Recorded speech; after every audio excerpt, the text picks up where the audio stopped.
Have you ever felt like life keeps handing you the same pain? No matter how much you try, something invisible keeps pulling you back. Have you ever asked yourself, what am I doing wrong to end up here again and again? If you've nodded quietly to any of those, then maybe, just maybe, your old karma is calling to be released from deep within. Hello, my friend, and welcome back to Son.Mindfulness. This is a place for reflection, healing, and walking through everyday life mindfully. Today, I'll be your storyteller, and you are someone who is walking a real spiritual path. It may be a quiet road, but it's never lonely. Many of us have lived for decades and still don't understand why pain repeats itself. Why do we keep choosing the wrong people? Why do we give so much and still feel hurt? Why do we meditate, read, practice, and still feel restless? No one ever taught us how to know when karma is finally lifting. No one told us about the quiet but powerful signs. And that's why this video truly matters. Because if you recognize just a few of the 10 signs we're about to explore, you'll understand something life-changing. You are no longer trapped by your past. You are stepping out of a cycle you once thought was fate, and you are walking, gently, firmly, toward freedom. Here on Son.Mindfulness, we don't just share Buddhist wisdom. We invite you to slow down, to look deeper, to reconnect with the person inside you may have forgotten for a while. If these messages speak to you, please consider subscribing to the channel. Tap the bell so you won't miss the next journey inward.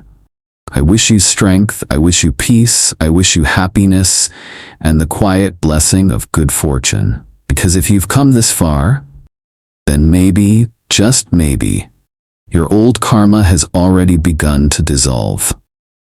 So, are you ready to recognize the signs? Let's begin with the first one, when silence is no longer frightening but becomes your closest friend. Come, let's walk through it together, gently and with grace. Sign 1. Silence becomes a gentle companion. Have you ever sat alone in a quiet room but felt anything but peaceful? As if the silence wasn't comforting at all, but instead a hollow echo chamber, a deep well carrying the sounds of the past, of worry, of loneliness. I once met an elderly Buddhist woman. She was nearly 70 and had been living alone since her husband passed. She told me quietly, "Thay, during the day I can work in the garden. I hear birds, I feel the breeze, but at night, the silence in the house, it scares me." I asked her, "Why does it scare you?" She said nothing. Then she cried. You see, when karma still binds us, our minds remain unsettled. Silence in those moments is not a friend. It becomes a mirror, showing us everything we haven't yet healed. And what do? We run from it. We turn on the TV, we scroll our phones, we search for someone to talk to, not because we truly need company, but because we're afraid of ourselves. But when karma slowly begins to dissolve, something beautiful happens. Silence changes. It's no longer a hollow space. It becomes a gentle room to rest in, like a warm cup of tea at sunrise, like the sound of soft waves touching a quiet shore. You no longer feel the need to fill it, because within that silence, you're finally present. Let me invite you to imagine this. It's morning. You're sitting in your backyard, no phone, no one calling your name, just you. And the sound of leaves falling. You close your eyes and suddenly, you feel no lack. You don't feel alone. You don't feel empty. You feel full. That's the first sign, when you can sit with yourself in silence and not feel that something is missing. When silence is no longer something to escape, but something that shelters your soul. Mindfulness researchers have found this too. People who sit in silence for just 10 minutes a day show lower rates of anxiety and depression.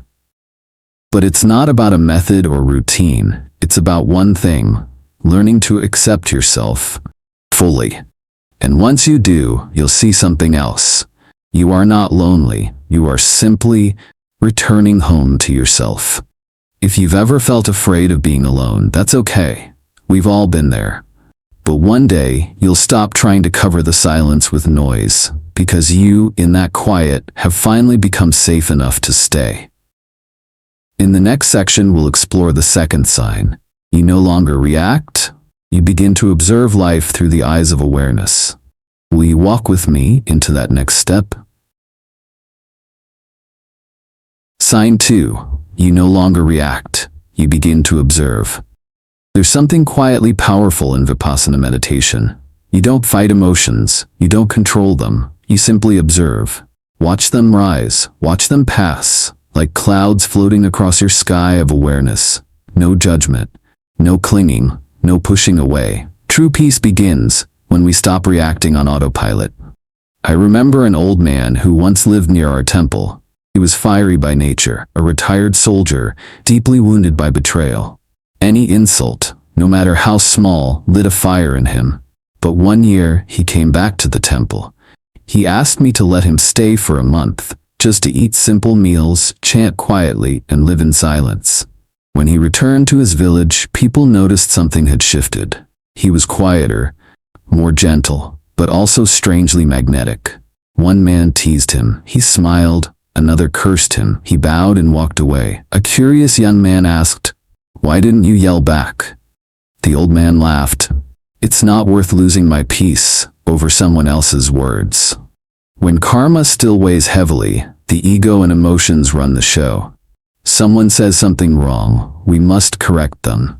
Someone treats us poorly, we must prove our worth. But that urge to react quickly, it doesn't come from clarity. It comes from old wounds that haven't healed yet. Harvard researchers have shown that in high-stress moments, we make poor decisions. Our brain shifts into defense or attack. But when we pause, breathe, and simply observe, the emotional centers calm down. The wise part of us returns. So, when you begin to observe instead of react, it doesn't mean you're weak. And it's not suppression. It means you've grown strong enough to not need to win every battle. You choose peace instead. Think back to the last time someone upset you. A family member, perhaps, or a stranger. Did you react, or did you observe? And if there was a moment where you chose silence, not out of fear, but out of clarity, then congratulations. You've taken a giant step in releasing your karmic burden. In the next section, we'll explore a truly powerful shift. When the same painful patterns no longer repeat in your life, the old story doesn't return. The same wounds no longer find you, because you are no longer who you once were. Are you ready to recognize that? Let's take the next step together, gently, and with awareness. Sign 3. The old painful patterns no longer repeat.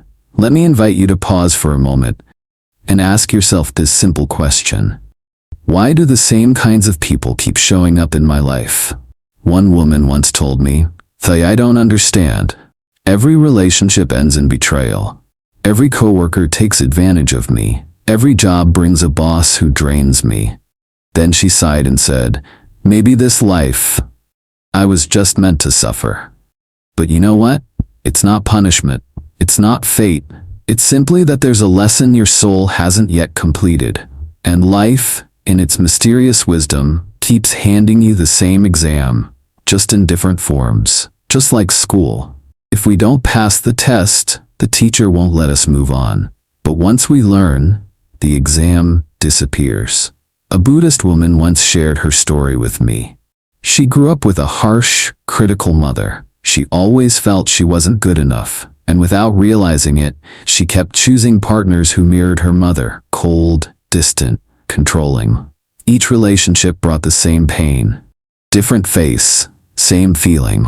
Until one day, she sat in meditation and one question rose up from within. What in me keeps inviting these people into my life? That was the beginning of her healing. Not by avoiding people, not by blaming anyone, but by turning inward, to face the old belief. I am not worthy. Love must be earned. And slowly something shifted. Her energy changed. Her choices changed. She stopped attracting broken people. She began drawing kind souls. Those who saw her, held her, and didn't ask her to be anything more. Have you ever seen the same pain return to your life? like a shadow that keeps finding you? If you look back now and realize the same type of people no longer appear, that the old stories no longer play out, that's not coincidence. That's a clear sign your karma is dissolving. Psychologists call this unconscious repetition. Buddhism calls it the karmic echo of unresolved lessons. And when you break the cycle, you stop being life's victim and become its co-creator. In the next section, I'll share a quiet, miraculous sign. When you feel protected, even when you don't ask. I call it the grace of cleared karma. Are you ready to recognize that grace? Let's continue together. Gently and with presence. Sign 4. You feel strangely protected, without asking for it. I once had a student named Daniel, an American man once lost in addiction. He wandered for nearly 20 years, aimless, weary, wounded. One winter afternoon, he shared something with me, something he still couldn't explain. He had been walking toward a park. His mind was blank, no thoughts, no plans, just a heaviness sitting on his chest. As he stepped off the sidewalk, a powerful gust of wind shoved him backward. At that very moment, a truck flew past the exact spot where he'd been about to step. He looked at me and said, I don't know what held me back, but if I'd taken one more step, I wouldn't be here today. I just smiled and said, that's what happens when karma stops leading you towards suffering.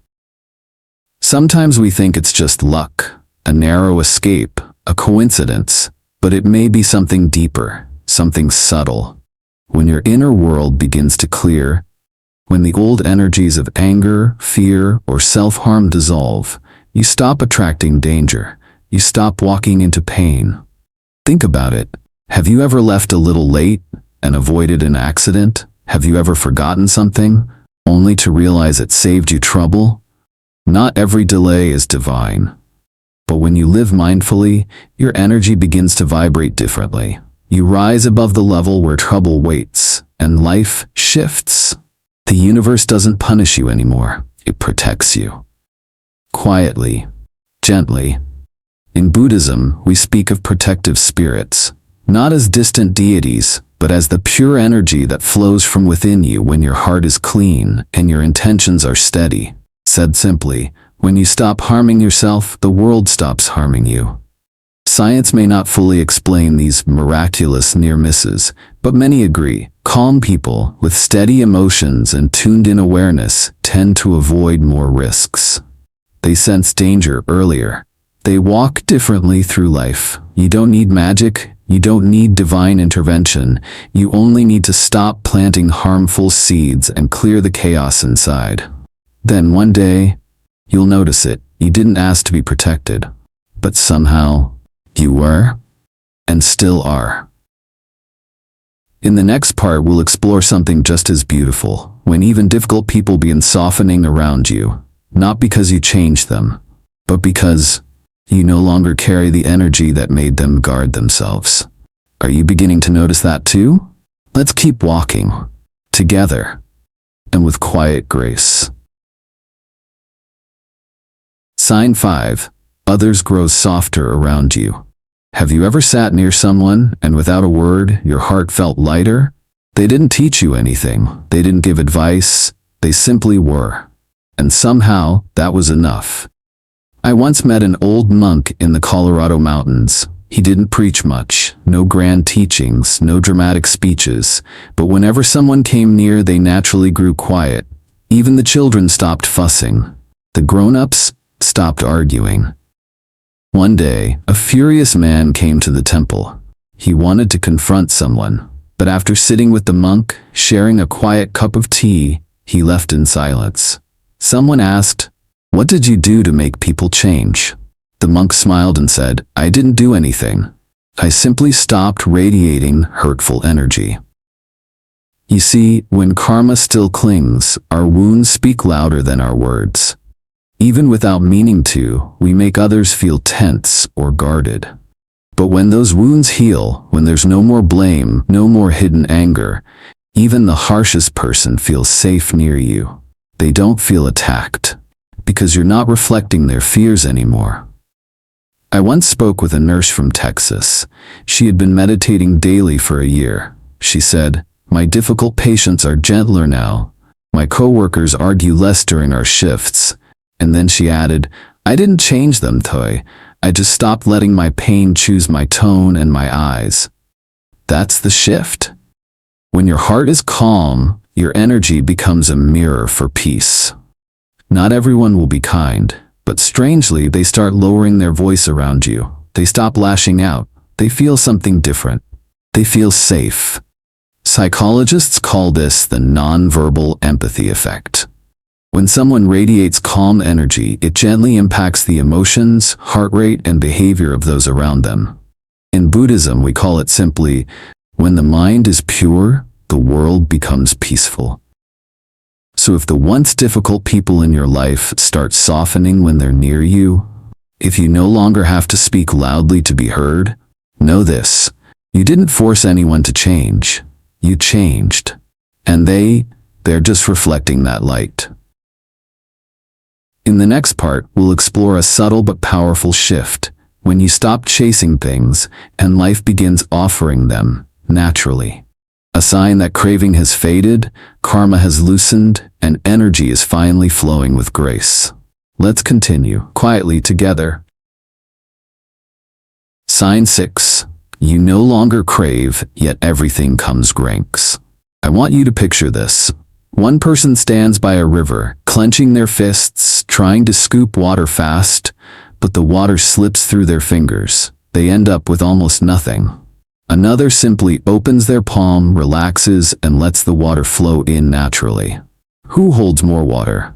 Life is no different. When the mind is full of craving, when we cling too tightly, we believe we're in control, but in truth, we're resisting the natural flow of grace. I once met a retired man in Florida. He had spent his whole life climbing the corporate ladder, working hard, chasing success. In retirement, he discovered meditation and began to slow down. He told me, "For years I dreamed of owning a house by the beach. I searched, worked, hoped, but it never happened. Then one day, I let go of that dream, and the neighbor suddenly sold his beachfront home at a shockingly low price. I became its owner just like that." In Buddhism, we call this, when the causes are ready, the conditions arrive, and the result blossoms. It doesn't come from forcing or chasing. It comes from the mind being steady, open, ready to receive without clinging. When karma is still strong, craving usually grows from lack. We beg for love because we feel lonely. We chase money because we feel unsafe. We seek status because we doubt our worth.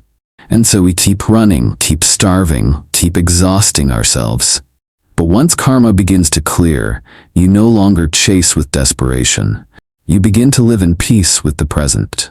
You eat slowly, appreciate the little things. You don't manipulate outcomes. You simply move with life instead of against it. And something mysterious happens. What you once chased starts to find its way to you.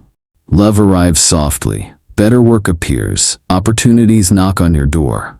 In modern psychology, this is called the paradox of surrender. When we release obsessive expectations, our minds relax, and both wisdom and opportunity begin to bloom naturally. So if lately you found yourself feeling content with less, yet receiving more than before, and you can't explain why, but everything just flows, then please know, this is not magic. It's the reward of a soul no longer ruled by the hunger of old karma. In the next part, I'll share one of the most sacred signs of all. When you can look back at your pain, not with blame, but with gratitude. When suffering no longer feels like punishment, but becomes your first true teacher. Have you ever felt that shift? If not yet, I invite you to sit with me for the next chapter. Let's listen. Sign 7. You feel grateful for the pain that once broke you. Can you remember a moment that shattered your heart? A time you were abandoned, a loved one lost, an opportunity that slipped away, or a wound so deep no one could understand. I believe that if you've lived even half a lifetime, you've likely had at least one night where you fell apart in silence. And no one ever knew. In that moment, you may have asked, why me? What did I do to deserve this? And if those questions go unanswered, they become quiet resentment, slowly eating away at the soul, year after year. But if you keep walking the path of mindfulness, if you stay with the questions, if you keep watching, learning, softening, then one day you'll no longer ask, why me? You'll whisper, thank you for the lesson. I once walked with a man in his 60s. He had lost his wife in a car accident when he was just 40. For over 15 years he closed off, disconnected, grieving silently. To him it was karma's punishment.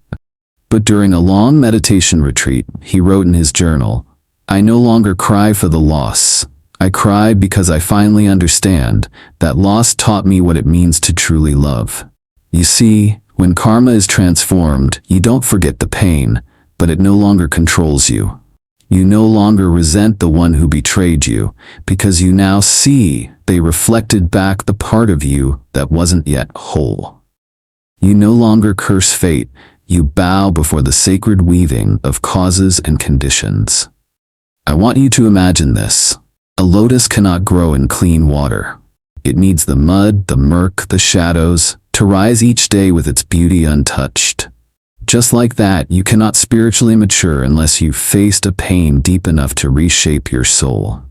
And the moment you can look back at the person who once made you weep and say, thank you, because of you, I woke up. That's the moment your old karma no longer binds you. Psychology calls this post-traumatic growth, when people grow more empathetic, more purposeful, and more deeply connected to life after conscious healing from trauma. In Buddhism, we call this transforming suffering into wisdom. Not erasing the pain, but using it as a platform for liberation. So if today you can look back on your past wounds, not with tears, not with blame, but with a quiet smile and a deep sense of gratitude, then congratulations, you didn't run away from karma. You outgrew it. In the next part, I'll share a subtle but powerful sign.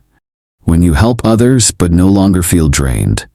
When giving doesn't feel like carrying someone else's burden, but like pouring from a cup that never runs dry. Have you ever felt that? If not yet, come join me in the next reflection. We'll explore it together. Sign 8. You help others without feeling drained. Have you ever found yourself in this situation? You help someone, genuinely wholeheartedly, but afterward you feel used, unappreciated, even exhausted or disappointed. You might wonder, I had good intentions, so why do I feel so drained? An elderly Buddhist student once confided in me, Teacher, I used to help people all the time, but it only brought me pain. I gave and they turned their backs. I gave and I burned out. I gave and I felt empty. I gently asked her, did you help from compassion or from a need to be loved, seen, or appreciated? She paused for a very long time. You see, when karma is still thick, we often help from a place inside us that isn't whole. It might be a longing for approval. It might be a subtle sense of superiority, I'm the kind one. Or maybe it's fear of being abandoned if we don't show up. Helping from that place, it will always wear you down. But when karma begins to dissolve, you still help, but no longer expect anything in return. You don't need a thank you. You don't need recognition. You help because it feels right, because your heart is full, not because it's aching to be filled. Like the sunlight shining without asking who deserves it. Like the tree offering shade without waiting for praise. You give, and somehow you stay whole. I once heard a psychologist say, only when you have healthy, energetic boundaries can you truly help others without hurting yourself. In Buddhism, this is known as the Bodhisattva's path of formless compassion. Doing good without clinging to the idea of a giver, a receiver, or even a good deed. It's simply the right action in the right moment, with no need for a story around it. So if you now find that you're giving more freely than ever, but you feel light, unburdened, unattached, and you can say no gracefully when needed, without guilt. Then know this. It's a sign you've stepped beyond the ego that wants to save the world and into the path of true compassion. In the next reflection, we'll explore something even deeper. When your past no longer defines you. When you no longer say, I'm like this because I was hurt, but instead you say, I was hurt, and I grew wiser because of it. That is the beginning of true liberation. Sign 9. You are no longer defined by your past. During a retreat, I once asked a middle-aged practitioner, "Who are you?" He paused, then said slowly, "I'm someone whose wife betrayed him. I'm someone who went bankrupt. I'm someone with a painful childhood."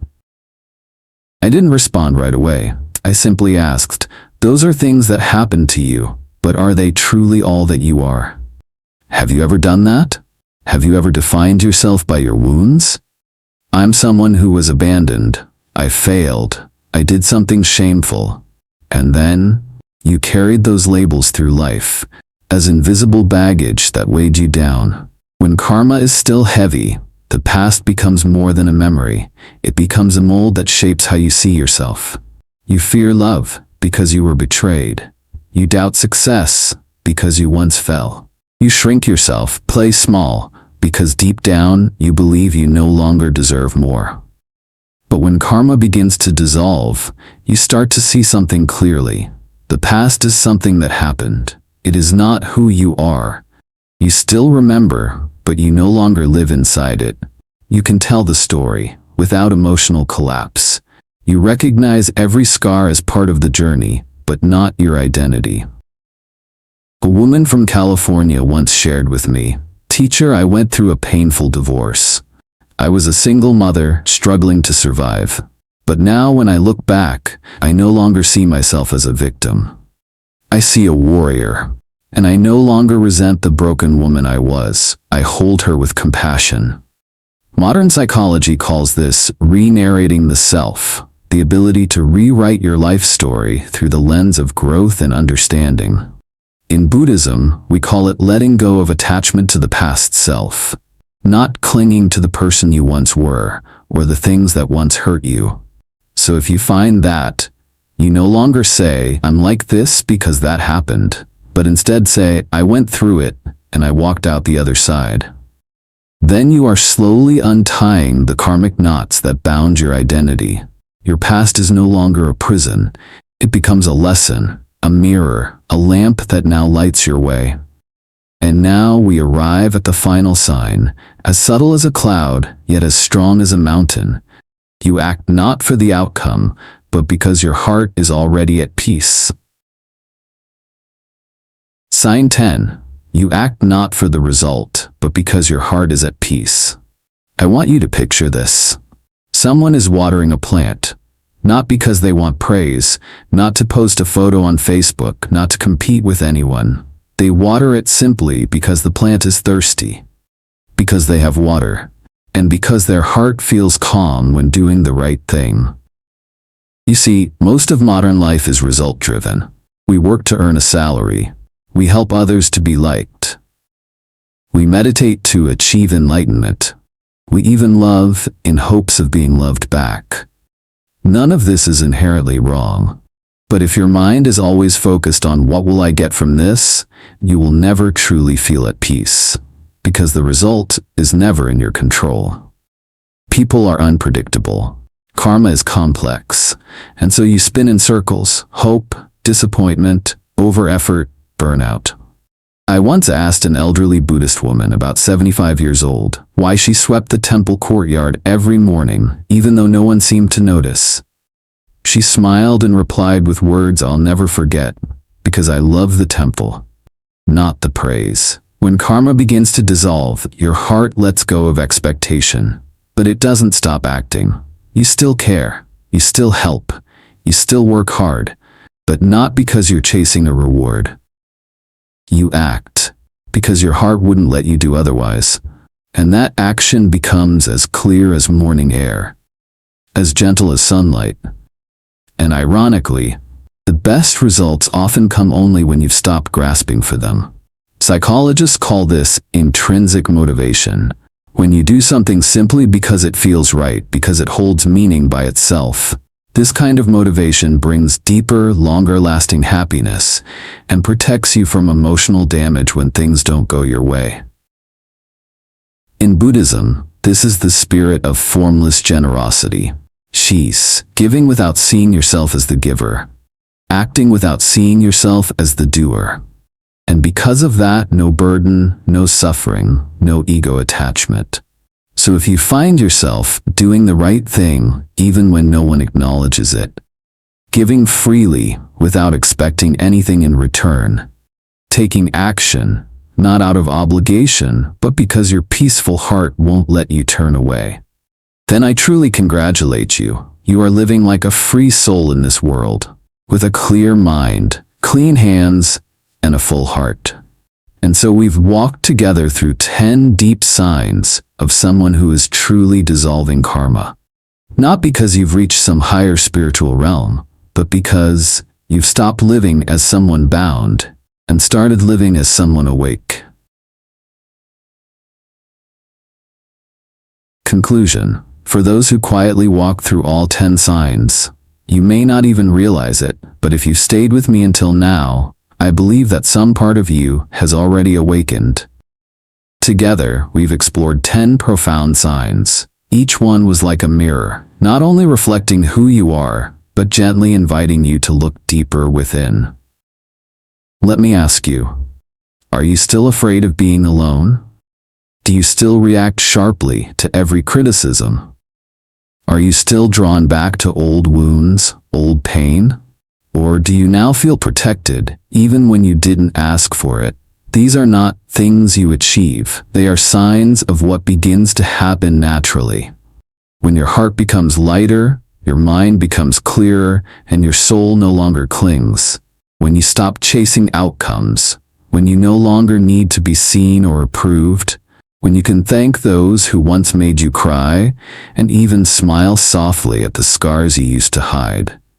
That is a sign. You don't need to prove it to anyone. You don't need a certificate of enlightenment. Just notice, are you living more gently each day? Let me ask you again, among these 10 signs, where do you see yourself? Did any of them surprise you? Have you ever quietly lived one of those moments without knowing what it meant at the time? If you have, congratulations. You're already walking a beautiful path. This path may not come with signs and directions, but your heart knows the way. So I invite you, keep the silence within you as a dear companion. Live more slowly, breathe more consciously. Observe instead of rushing to react. Help others, not for credit, but from a place of quiet compassion. And be grateful, even for the pain that once broke you open. Because it is through those very moments, the cracks, the aches, the tears, that you are gently stepping out of old karma and into a new way of living. The life of someone awake, right here in this human world. Thank you for listening, for showing up, for walking this journey with me. I deeply honor your time. If these reflections brought you value, please consider subscribing to Son.Mindfulness so we can continue exploring life's deeper lessons together. And I'd love to hear from you. Share your thoughts or your personal awakening stories in the comments below. I read each one with care. Have you experienced one of these signs in your life? Have you felt something shift quietly inside you? Whatever your path, I wish you strength, peace, daily joy, and grace on every step ahead. Thank you. Truly, thank you.